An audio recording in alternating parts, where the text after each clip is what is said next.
Time for a story.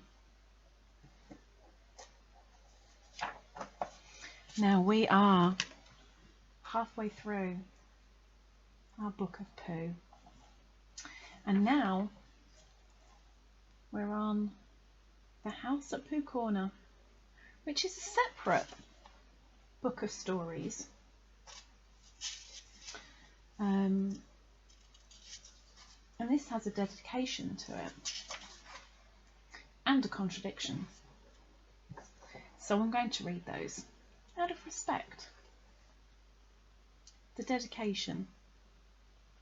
You gave me Christopher Robin, and then you breathed new life in Pooh. Whatever of each has left my pen goes homing back to you. My book is ready and comes to greet the mother it longs to see. It would be my present to you, my sweet, if it weren't your gift to me. Aww. Contradiction. An introduction is just to introduce people, but Christopher Robin and his friends, who have already been introduced to you, are now going to say goodbye. So this is the opposite. When we asked Pooh what the opposite of an introduction was, he said, "The what of a what?" Which didn't help us as much as we had hoped, but luckily Owl kept his head and told us that the opposite of an introduction, my dear Pooh, was a contradiction, and as he's very good at long words, I'm sure that that's what it is. Why are we having a contradiction is because last week when Christopher Robin said to me, "What about that story you were going to tell me about what happened to Pooh when..." I happened to say very quickly, "What about 9 times 107? And when he had done that one, we had one about cows going through a gate at 2 a minute, and there are 300 in the field, so how many are left after an hour and a half? We find these things very exciting, and when we have been excited quite enough, we curl up and go to sleep. And Pooh, sitting wakeful a little longer on his chair by our pillow, thinks grand thoughts to himself about nothing until he, too, closes his eyes and nods his head and follows us on tiptoe into the forest. There, still, we have magic adventures, where wonderful, more wonderful than any I have told you about. But now, when we wake up in the morning, they're gone before we can catch hold of them. How did the last one begin? One day when Pooh was walking in the forest, there were 107 cows on a gate. No, you see, we've lost it. It was the best, I think. Well, here are some of the other ones, all that we shall remember now. But of course it isn't really goodbye, because the forest will always be there, and anybody who is friendly with bears can find it. So we are going to do one chapter, I think. Bear with me. Maybe not one chapter. We'll do one chapter. This chapter is called "In Which a House is Built at Pooh Corner for Eeyore." One day when Pooh Bear had nothing else to do, he thought he'd do something. So he went round to Piglet's house to see what Piglet was doing. It was still snowing as he stumped over the white forest track, and he expected to find Piglet warming his toes in front of his fire, but to his surprise he saw that the door was open, and the more he looked inside, the more Piglet wasn't there. "He's out," said Pooh sadly. "That's what it is. He's not in. I shall have to go a fast-thinking walk by myself. Bother." But first he thought that he would knock very loudly, just to make quite sure, and while he waited for Piglet not to answer, he jumped up and down to keep warm, and a hum came suddenly into his head which seemed to him a good hum, such as is hummed hopefully to others. The more it snows, tiddly-pom, the more it goes, tiddly-pom. The more it goes, tiddly-pom, on snowing, and nobody knows, tiddly-pom, how cold my toes, tiddly-pom, how cold my toes, tiddly-pom, are growing. So what I'll do, said Pooh, is I'll do this. I'll just go home first and see what the time is, and perhaps I'll put a muffler around my neck, and then I'll go and see Eeyore and sing it to him. He hurried back to his own house, and his mind was so busy on the way with the hum that he was getting ready for Eeyore, that when he suddenly saw Piglet sitting in his best armchair, he could only stand there rubbing his head and wondering whose house he was in. "Hello, Piglet," he said. "I thought you were out." "No," said Piglet. "It's you who were out, Pooh." "So it was," said Pooh. "I knew one of us was." He looked up at his clock, which had stopped at 5 minutes to 11 some weeks ago. "Nearly 11 o'clock," said Pooh happily. "You're just in time for a little smackerel of something." And he put his head into the cupboard. "And then we'll go out, Piglet, and sing my song to Eeyore." "Which song, Pooh?" "The one we're going to sing to Eeyore," explained Pooh. The clock was still saying 5 minutes to 11 when Pooh and Piglet set out on their way half an hour later. The wind had stopped, and the snow, tired of rushing round in circles, trying to catch itself up, now fluttered gently down until it found a place on which to rest, and sometimes the place was Pooh's nose, and sometimes it wasn't. And in a little while Piglet was wearing a white muffler round his neck, feeling more snowy behind his ears than he had ever felt before. "Pooh," he said at last, and a little timidly, because he didn't want Pooh to think he was giving in, "I was just wondering, how would it be if we went home now and practised your song and then sang it to Eeyore tomorrow, or the next day when we happen to see him?"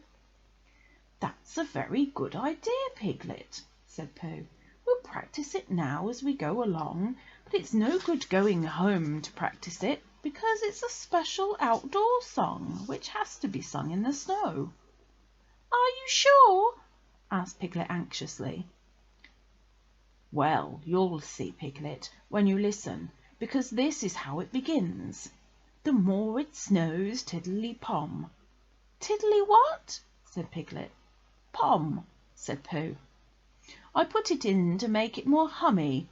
The more it goes, tiddly-pom, the more—" "Didn't you say snows?" "Yes, but that was before." "Before the tiddly-pom?" "It was a different tiddly-pom," said Pooh, feeling rather muddled now. "I'll sing it to you properly, and then you'll see." So he sang it again. The more it snows, tiddly-pom, the more it goes, tiddly-pom, the more it goes, tiddly-pom, on snowing.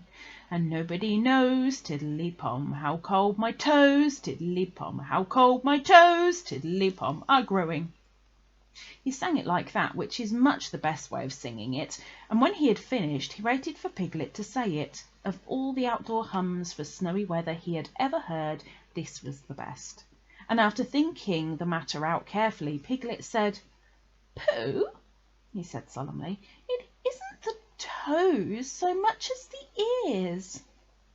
By this time they were getting near Eeyore's gloomy place, which was where he lived, and as it was still very snowy behind Piglet's ears, and he was getting tired of it, they turned into a little pine wood and sat down on the gate which led onto it. They were out of the snow now, but it was very cold, and to keep themselves warm they sang Pooh's song right through 6 times, Piglet doing the tiddly-poms, and Pooh doing the rest of it, and both of them thumping on the top of the gate with pieces of stick at the proper places. And in a little while they felt much warmer and were able to talk again. "I've been thinking," said Pooh, "and what I've been thinking is this. I've been thinking about Eeyore." "What about Eeyore?" "Well, poor Eeyore has nowhere to live." "Nor he has," said Piglet. You have a house, Piglet, and I have a house, and they are very good houses. And Christopher Robin has a house, and Owl and Kanga and Rabbit have houses, and even Rabbit's friends and relations have houses or some things, but poor Eeyore has nothing. So what I've been thinking is, let's build him a house." "That," said Piglet, "is a grand idea. Where shall we build it?" "We shall build it here," said Pooh, "just by this wood, out of the wind, because this is where I thought of it. And we will call this Pooh Corner, and we will build an Eeyore house which sticks at Pooh Corner for Eeyore." "There was a heap of sticks on the other side of the wood," said Piglet. "I saw them. Lots and lots, all piled up." "Thank you, Piglet," said Pooh. "What you have just said will be a great help to us, and because of it I could call this place Pooh and Piglet Corner of Pooh Corner, if Pooh Corner didn't sound better, which it does, being smaller and more like a corner. Come along." So they got down off the gate and went round to the other side of the wood to fetch the sticks. Christopher Robin had spent the morning indoors going to Africa and back, and he had just got off the boat and was wondering what it was like outside when who should come knocking at the door but Eeyore. "Hello, Eeyore," said Christopher Robin as he opened the door and came out. "How are you?" "It's snowing still," said Eeyore gloomily. "So it is."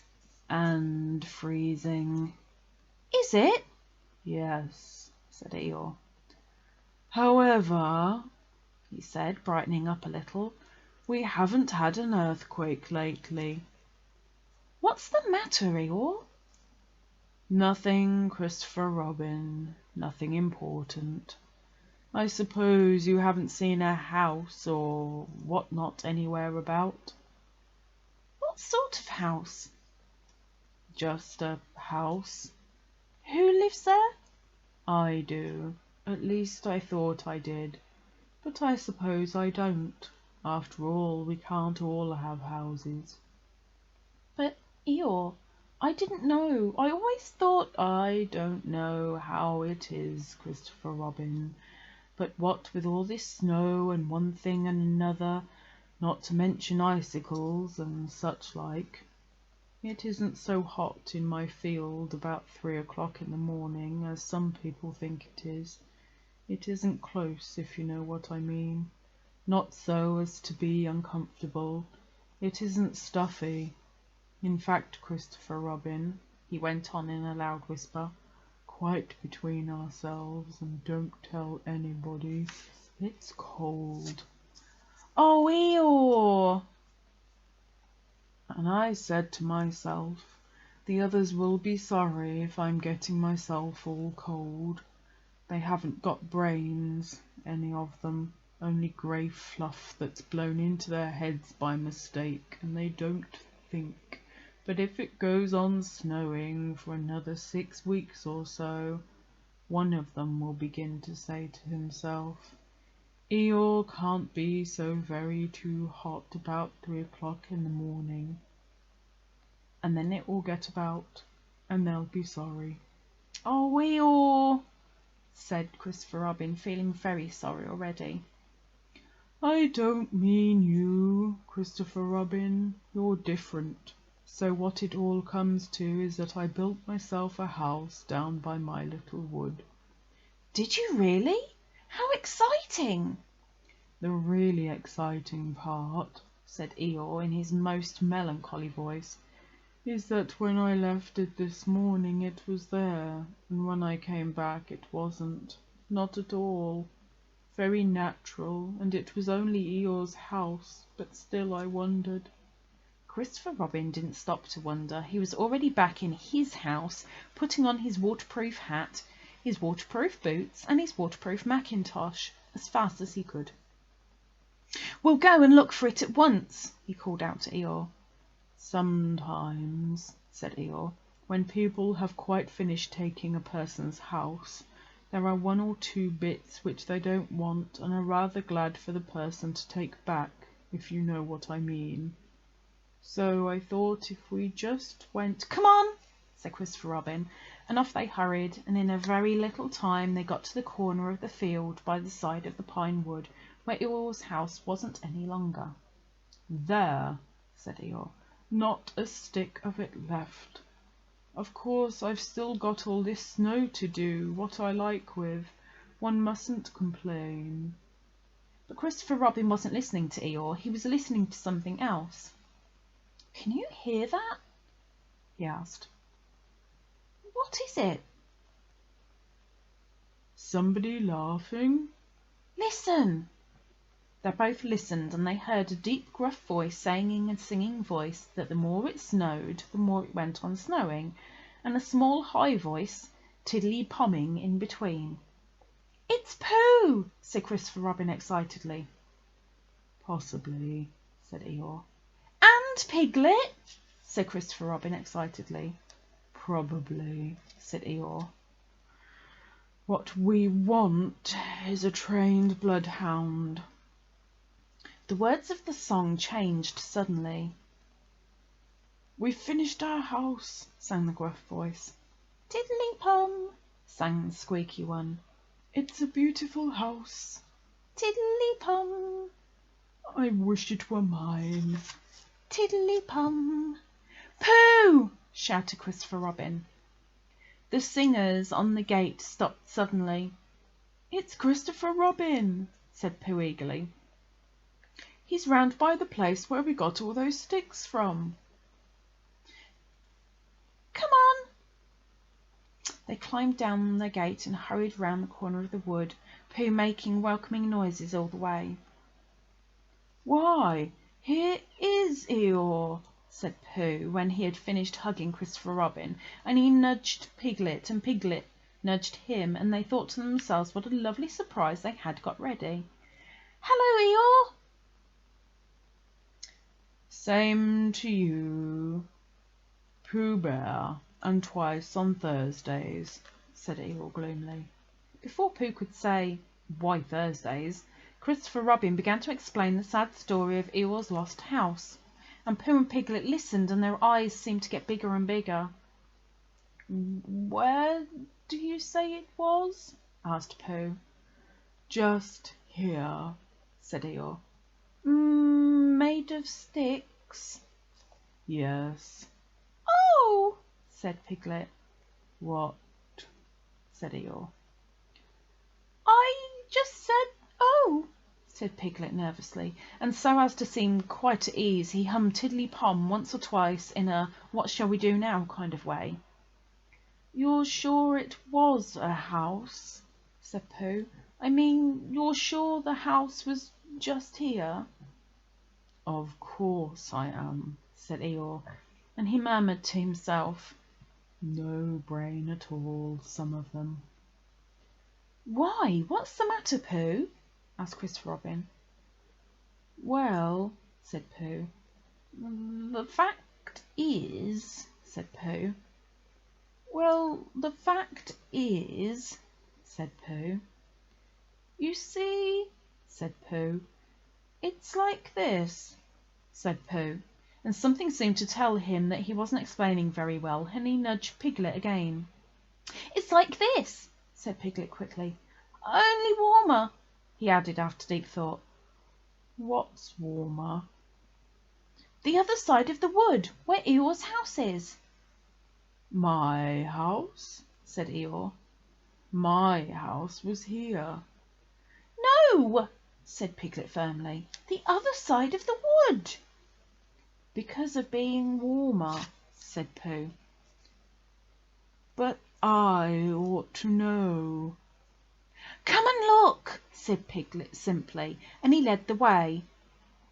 "There wouldn't be two houses," said Pooh, "not so close together." They came round the corner, and there was Eeyore's house, looking as comfy as anything. "There you are," said Piglet, "inside as well as outside." Eeyore went inside and came out again. "It's a remarkable thing," he said.